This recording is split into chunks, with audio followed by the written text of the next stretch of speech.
Good morning. நிறைய பேர் சப்பாத்திக்கு தொட்டுக்க சைட் டிஷ்ஷஸ் கேட்டிருக்கா. அதனால் நான் ஆலு மேத்தி எப்படி பண்ணுறதுன்னு காமிச்சு கொடுக்குறேன். உருளைக்கிழங்கு அலம்பி நாலாக நறுக்கி குக்கரில் 2 சத்தத்துக்கு வேக வச்சுங்க. வேக வைக்கிறதுக்கு முன்னால் உப்பு மஞ்சப்பொடி போட்டுங்க.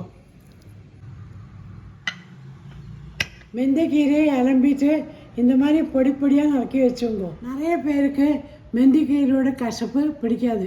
அதனால் என்ன பண்ணுறதுன்னு காமிச்சு தரேன். மெந்திக்கீரையில் கொஞ்சம் உப்பு போட்டு 5 நிமிஷம் மூடி வச்சுருங்க. ஒரு கடாயில் நெய்யை ஊற்றி ஜீரா பச்சை மிளகாயும் போட்டு வறுக்கிங்க. பச்சை மிளகாய் வதங்கினோடனே வெங்காயத்தையும் போட்டு வறுக்குங்க. வெங்காயம் வதங்கிய பின்ன பொடிக்கலாம் வைக்கிற தக்காளி வறுக்கிங்க. மேத்தியை புழிஞ்சிட்டு கறியில் போட்டுங்க.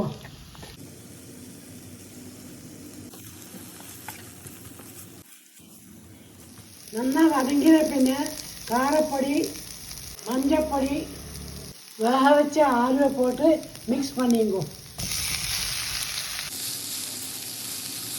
வெய்யா வேணும்னா இப்படியே வச்சுங்க. கிரேவி வேணும்னா கொஞ்சம் தண்ணி விட்டுங்க. நல்லா வதங்கின பின்ன அடுப்பை அணைச்சிட்டு தயிர் கொஞ்சம் விட்டுங்க. சிம்பிளான ஆலு மேத்தி ரெடி.